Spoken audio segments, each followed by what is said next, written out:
দিচ্ছিল যে লাশ রাখার জায়গা নেই, আপনার দ্রুত নিয়ে যান। আমার ভাইয়ের ওর ভার্সিটির গাড়িতে রেখে দিয়েছে, আমার ভাইয়ের রক্তে ভিজে গেছে গাড়ির সিট। আমার ভাইয়ের নেগেটিভ রক্ত ছিল, রেয়ার গ্রুপ ছিল।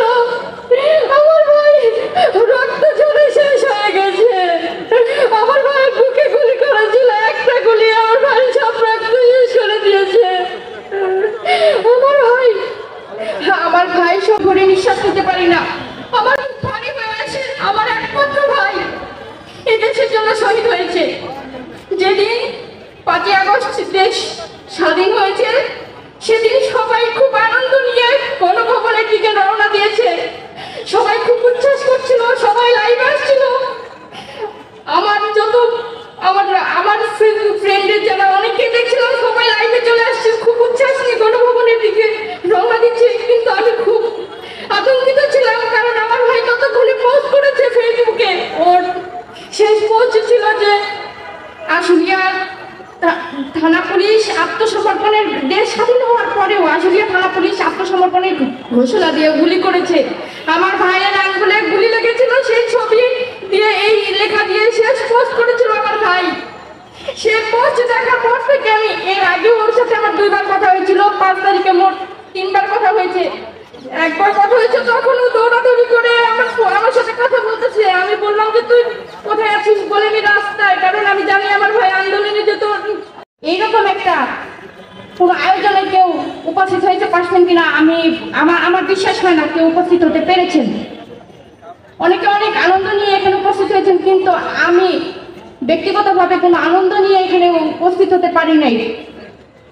এই দেশ স্বাধীন হওয়ার পরে সবাই, আমার বিশ্বাস যে যারা সাধারণ মানুষ ছিল, যারা স্বৈর শাসকের দলীয় বা সমর্থনকারী ছিল, তারা ব্যতীত সাধারণ কোনো মানুষ নিঃশ্বাস নিতে পারতো কিনা, বুক ভরে নিঃশ্বাস নিতে পারতো কিনা, আমার এইটা নিয়েও খুব সন্দেহ আছে। আমার মনে হয় না কেউ বুক ভরে নিঃশ্বাস নিতে পারতো ভয়হীন ভাবে। আজ সবাই এই গত 5ই আগস্ট, আজকে 1 মাস অতিবাহিত হয়েছে, আমাদের দেশ নতুন করে স্বাধীন হয়েছে, সবাই বুক ভরে নিঃশ্বাস নিচ্ছেন। কিন্তু 4 তারিখে ও সারাদিন জাহাঙ্গীরনগর ইউনিভার্সিটিতে আন্দোলনে অংশগ্রহণ করেছে। রাতে ওর সাথে আমার দীর্ঘ সময় কথা হয়েছে।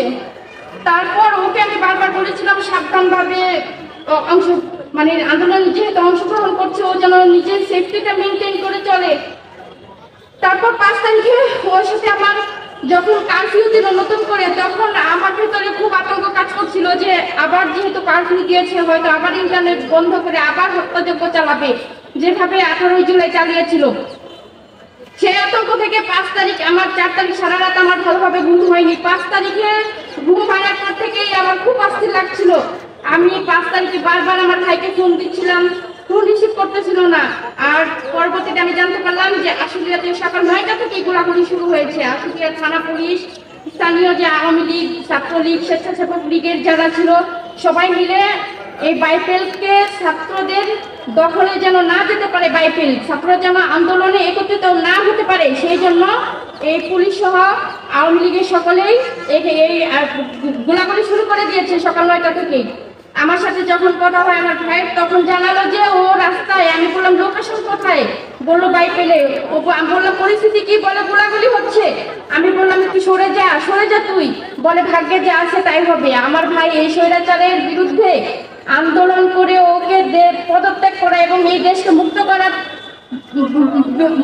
ছাড়া সেই আন্দোলন থেকে সরে যাওয়া, এটা কোনোভাবেই ওর পক্ষে সম্ভব ছিল না। এই দেশকে মুক্ত করার ব্রত নিয়ে ও জীবন বাজি রেখে এই আন্দোলনে অংশগ্রহণ করেছিল। সর্বশেষ আমার ভাই যখন স্ট্যাটাস দেয়, তারপরে অনেকবার ফোন দেই, সর্বশেষ ও আমার ভাই 4টা13তে আমার ফোন রিসিভ করেছে। 8 সেকেন্ড কথা হয়েছে, শুধু বলেছে আমি বলেছি বিস্তারিত জানা, বলেছে আমি ঠিক আছি, বারবার ফোন দিস না। ওর তারপর আমি 6টার দিকে সংবাদ পাই যে আমার ভাইয়ের বুকে গুলি লেগেছে। ও হাবিব হসপিটালে নিয়েছে, ওকে মৃত অবস্থায় আছে, আমাদের চলে যাওয়ার জন্য। দ্রুত আমার ভাইকে, রাত্রে আমরা এখানে গাড়ি পাচ্ছিলাম না, সব বন্ধ ছিল। রাত্রে আমি 11টার দিকে পৌঁছাই, ওকে আমরা পৌঁছানোর আগেই ওর ভার্সিটি থেকে নিয়ে যায়, কারণ হাবিব হসপিটালে এত পরিমাণ মৃতদেহ ছিল এবং আহত সংখ্যা ছিল যে আমাদের শহীদ হয়েছে, যত ছাত্র এবং জনতা শহীদ হয়েছে, ওরা যে বাংলাদেশের স্বপ্ন দেখে